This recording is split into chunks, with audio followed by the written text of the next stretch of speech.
చూస్తున్నారు MF4 TV. Madanapalle press club లో జరిగినటువంటి మీడియా సమావేశంలో మాజీ కేంద్ర మంత్రి కాంగ్రెస్ పార్టీ సీనియర్ నాయకుడు చింతా మోహన్ కూటమి ప్రభుత్వం మీద అలాగే ప్రతిపక్ష పార్టీ వైఎస్ జగన్ మీద తీవ్రస్థాయిలో మండిపడ్డారు. 120 సంవత్సరాల కిందట మదనపల్లిలో ఎవరో పరాయి దేశస్థులు ఆ రోజులు చికిత్స లేనటువంటి క్షయ వ్యాధికి పెద్ద నివారణ కేంద్రాలను నెలకొల్పారని, తద్వారా వందల వేల మందికి ప్రాణం కాపాడారని, సనాతన ధర్మం అంటే ఇలా ఉంటుందని పరోక్షంగా జనసేన అధ్యక్షుడు పవన్ కళ్యాణ్ కు చురక అంటించారు. ఇకపోతే ప్రధానమంత్రి నరేంద్ర మోడీ గత 15 సంవత్సరాల నుంచి ఆయన చేసింది ఏమీ లేదని, ఉదయం ఒక జత, మధ్యాహ్నం ఒక జత, సాయంత్రం ఒక జత బట్టలు మార్చుకుంటూ ఉండడమే అని అన్నారు. ఇక చంద్రబాబు పాలనపై దృష్టి కేంద్రీకరించారని, లేనిపోని విషయాలపై ప్రజలను దారి మళ్లించరాదని హితవు పలికారు. 2024 ఎన్నికల్లో జగన్మోహన్ రెడ్డిపై 11 కేసులు ఉన్నాయని, కాబట్టి ప్రజలు 11 స్థానాలకే పరిమితం చేశారని, ఇందులో కూటమి ఘనత ఏమీ లేదని తెలిపారు. ప్రెస్ క్లబ్కు రావడానికి కారణం 2-3 విషయాలు మీరు చాలా వచ్చాయి. మొదటిది టీబీ శానిటోరియం, బీటీ కాలేజ్, సనాతన ధర్మం, పిఠాపురంలో పవన్ కళ్యాణ్ ఉపన్యాసం, తర్వాత దేశ రాజకీయాలు, రాష్ట్ర రాజకీయాలు. మదనపల్లి అనేది దైవలోకం, ఇది స్వర్గలోకం. మరి ఇక్కడ ఉన్నటువంటి వాతావరణం ప్రపంచంలో ఎక్కడా లేదేమో అని అనిపిస్తా ఉంది. టీబీ శానిటోరియం ప్రస్తావించకుండా మదనపల్లిని గురించి మాట్లాడలేదు. దేశంలో ఒకప్పుడు టీబీతో ఎంతో మంది క్షయతో చనిపోయేవాళ్ళు. ఆ రోజుల్లో 1905 అంటే దాదాపుగా 120 సంవత్సరాల క్రితం మనకు తెలియని వాళ్ళు బయట దేశస్తులు వచ్చి టీబీకి వైద్యాన్ని ఏర్పాటు చేయడం గమనార్హం. ఆ రోజుల్లో మందు లేదు టీబీకి. టీబీ వచ్చిన వాళ్ళు చనిపోయేవాళ్ళు, ప్రతి ఊర్లో ఉండేవాళ్ళు 10, 20, 30 మంది. ఆ రోజుల్లో టీబీకి మందు లేని రోజుల్లో ఇక్కడ ఉన్నటువంటి వాతావరణం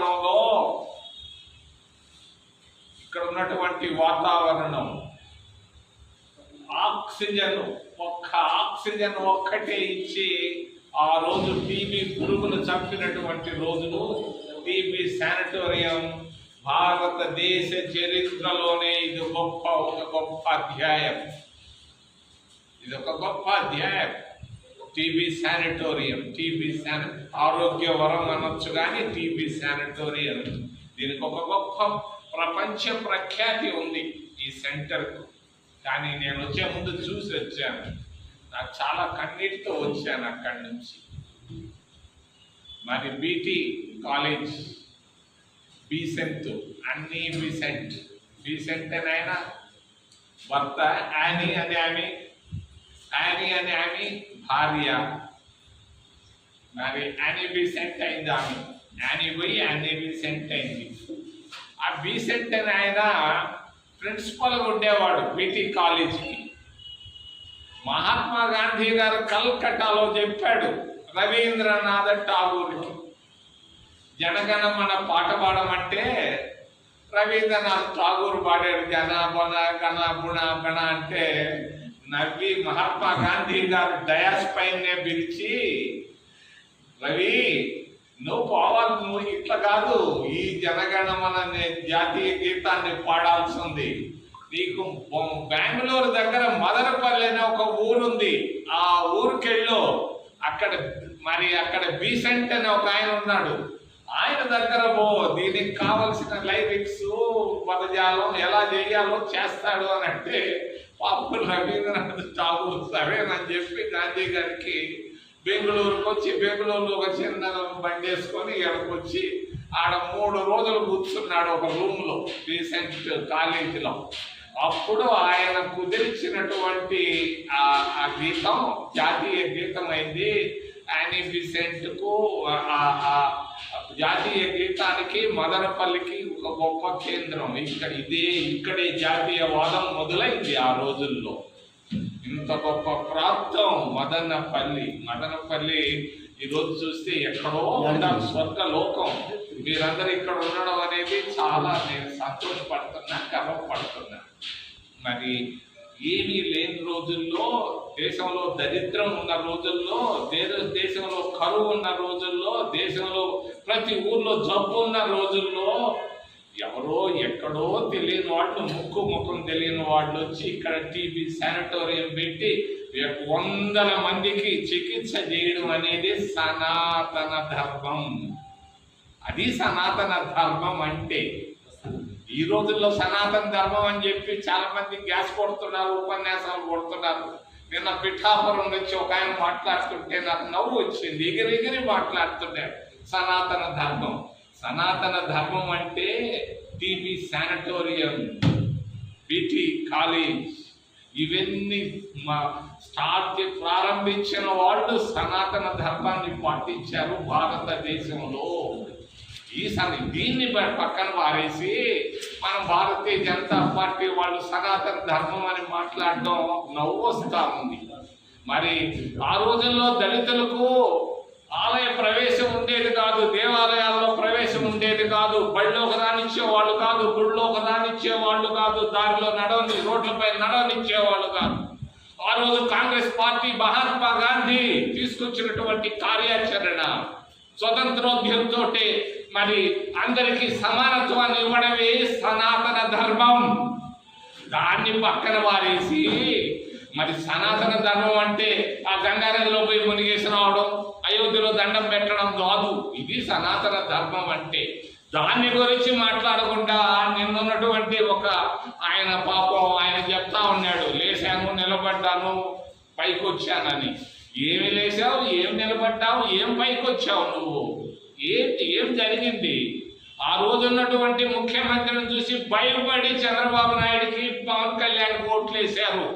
మరి 100% స్ట్రైక్ రేట్ కాదది. మరి జగన్కు 11 సిబిఐ కేసులుంటే ఆంధ్ర రాష్ట్ర ప్రజలు 11 సీట్లే ఇవ్వడం, ఇది ఆశ్చర్యం, అద్భుతం. దీనివల్ల మీరు గెలిచారే కానీ మీరు అనుకోవచ్చు మిమ్మల్ని చూసి ఓట్లు వేశారు, మిమ్మల్ని చూసి ఓట్లు పడలేదు. మా ఫ్రెండ్ రాజశేఖర రెడ్డి కుమారుడిని చూసి భయపడి ఉన్న భూములు బెరుక్కుంటాడేమోనని ఓట్లు వేశారు చంద్రబాబు నాయుడికి, కూటమి ప్రభుత్వాలకని తెలియజేస్తూ మహాత్మా గాంధీ గారు ఆయన చేసినటువంటి గొప్ప కార్యాచరణ, స్వతంత్రం దేశానికి. మరి రెండవది అంటరానితనం నిర్మూలన.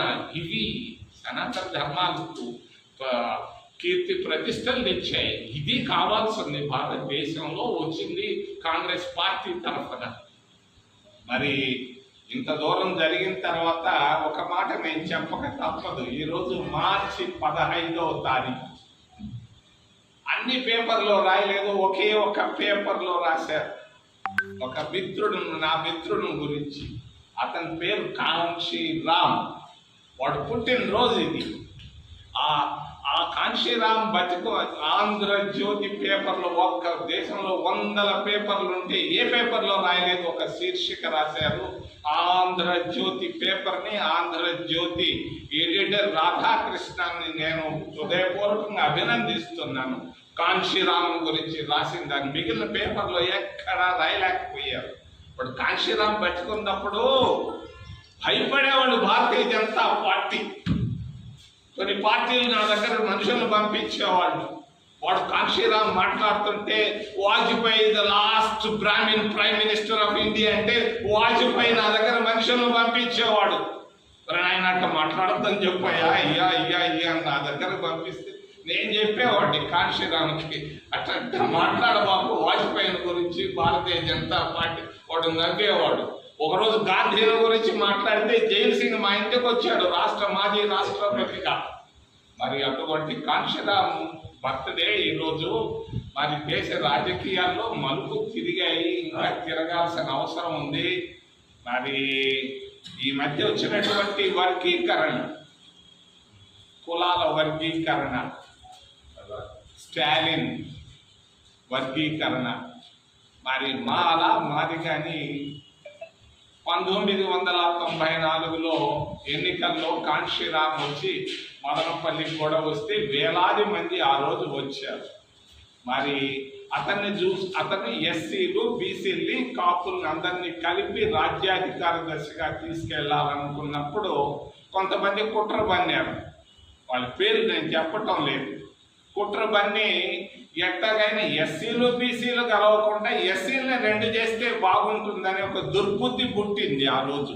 ఆ దుర్బుద్ధిలో భాగమే ఈ వర్గీకరణ గురించి నేను ఖండిస్తున్నా. తప్పు ఇది. చంద్రబాబు నాయుడు ఏకసభ్య కమిషన్ నేను ఖండిస్తున్నా. జాగ్రత్త జాగ్రత్త జాగ్రత్త. ఇది దేశ సమగ్రతను దెబ్బతీసే విధంగా ఉంది. ఎలా తీస్తుంది? ఎందుకు తీస్తుంది? మానవాళ్ళు దక్షిణ భారతదేశంలో 190% మంది, మరి ఉత్తర భారతదేశంలో మాదిగలు 90% మంది. మరి ఈ విధంగా మాదిగను 2 భాగాలుగా మీరు విభజిస్తే దేశ సమగ్రత దెబ్బతింటుంది. దేశం 4 ముక్కలైనా కూడా మరి ఆశ్చర్యం ఏమీ లేదు. నిన్న స్టాలిన్ మాట్లాడుతున్నాడు ఏమనేవి? అదే దేశ సమగ్రత దెబ్బతింటుంది. దక్షిణ భారతదేశంలో ఉన్నటువంటి నాయకులందరూ ఒక దగ్గర చేస్తున్నారు. ఎందుకు చేస్తున్నారు? ఈ వర్గీకరణలో భాగం అని నేను తెలియజేస్తున్నా. చంద్రబాబు నాయుడికి తెలియజేస్తున్నా. జాగ్రత్త జాగ్రత్త జాగ్రత్త. నువ్వు నాకు 50 ఏళ్లుగా స్నేహితుడు, బాగా తెలుసు. ఏమాత్రం ముందు అడుగు వేస్తే నష్టపోయేది మరి ఎవరో నేను చెప్పను. దేశం 4 ముక్కలు అయిపోయినా కూడా ఏమి పెద్ద ఆశ్చర్యం లేదు. దీని జోలికి పోవద్దు. ఇది పండరాస్ బాక్స్. దీన్ని ఎత్తితే ఏ ప్రమాదం వస్తుందో సంకేతం ఆడ కనపడతా ఉంది. స్టాలిన్ ఉత్తర భారతదేశం, దక్షిణ భారతదేశం అంటున్నాడు, హిందీ అంటున్నాడు.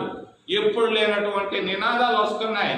దేశం కలిసి కాంగ్రెస్ పార్టీతో దేశం ఇందిరాగాంధీ, రాజీవ్ గాంధీ, మన్మోహన్ సింగ్, పివి నరసింహరావులు ఎంతో సమైక్యంగా సమగ్రంగా ముందుకు తీసుకెళ్తే భారతీయ జనతా పార్టీ, మోడీ ప్రభుత్వం మతాల మధ్యలో చిచ్చు, కులాల మధ్యలో చిచ్చు.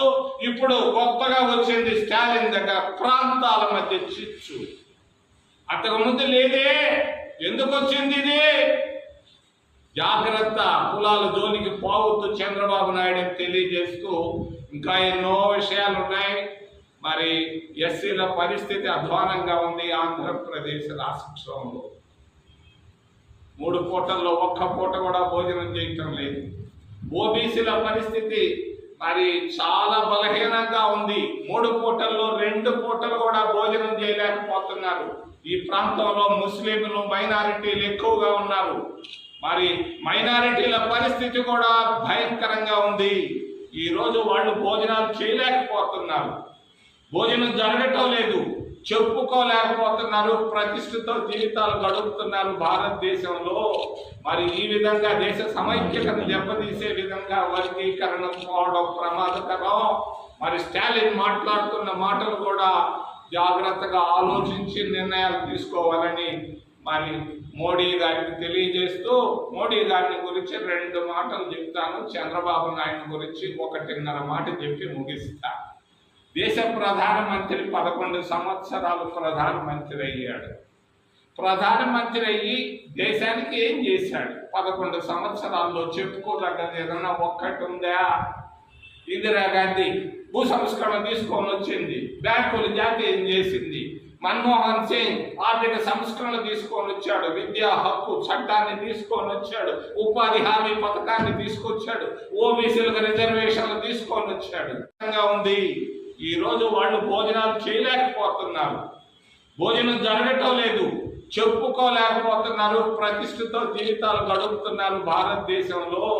మరి ఈ విధంగా దేశ సమైక్యతను దెబ్బతీసే విధంగా వర్గీకరణ పోవడం ప్రమాదకరం.